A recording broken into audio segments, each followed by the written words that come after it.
یہ سارے ڈرامے جھوٹے نعرے روٹی کے کپڑے کے مکان کے تبدیلی کے ووٹ کو عزت دو کے ہم نے دیکھ لیے.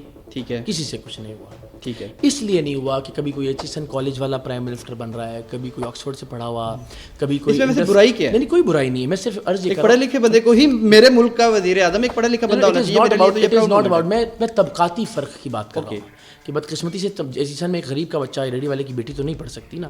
میں بارہا 78 سال لیکن یہ اس فیکٹ کو بھی تو ظاہر نہیں کرتا نا کہ اگر نہیں بننا چاہیے ایچیسن میں پڑھا ہے تو اس نے کوئی غلطی تھوڑی کر لی یا امیر ہے یا اس کی کوئی غلطی تھوڑی ہے, کوئی پابندی لگ گئی. میں یہ نہیں کہہ رہا, میں کہہ رہا ہوں 78 سال میں ایک بار بھی ایسا نہیں کر سکے. کوئی مڈل کلاس کا نوجوان پرائم منسٹر بن جاتا, کوئی مڈل کلاس آدمی کوئی ایک عام آدمی پرائم منسٹر بنتا. دنیا میں ہوا نا, بحران ممدانی سے لے کر کتنی مثالیں ہیں کہ جنہوں نے اربوں کھربوں پتی لوگوں کو بھی شکست دی.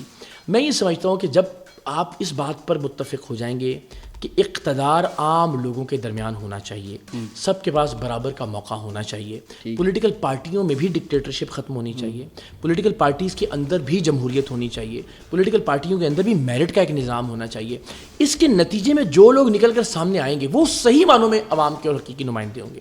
میں ہمیشہ ایک جملہ کہتا ہوں کہ جس دن پاکستان میں ایک ایسا مڈل کلاس وزیر اعظم بن گیا جس نے بسوں اور ویگنوں کے دھکے کھائے ہوں گے, جس نے غربت کا, لوڈ شیڈنگ کا, مہنگائی کا یا بے روزگاری کا سامنا کیا ہوگا, وہ بدلے گا پاکستان کی تقدیر. ایچیسن کالج کا نام اس لیے لیتا ہوں کہ ایچیسن کالج میں پڑھنے والے کو کانے نو کے ایک محلے کی گلی کے پرابلمس کا نہیں ادراک ہو سکتا ساری زندگی.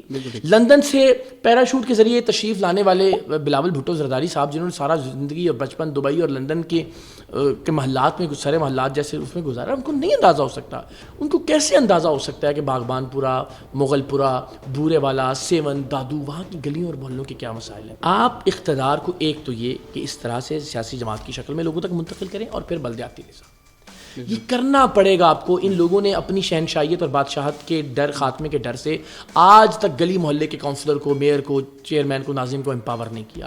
ساری دنیا میں یہ جو بلدیاتی نمائندے ہیں ان کے انڈر پولیس بھی ہوتی ہے, ان کے انڈر تعلیم بھی ہوتی ہے, ان کے انڈر صحت کا محکمہ بھی ہوتا ہے, ان کے انڈر روڈز انفراسٹرکچر بھی ہوتا ہے, ان کے پاس ڈائریکٹ فنڈز بھی آتے ہیں. سارے جو ٹیکسیز ہیں لوکل وہ سب پہلے ان کے پاس آتے ہیں.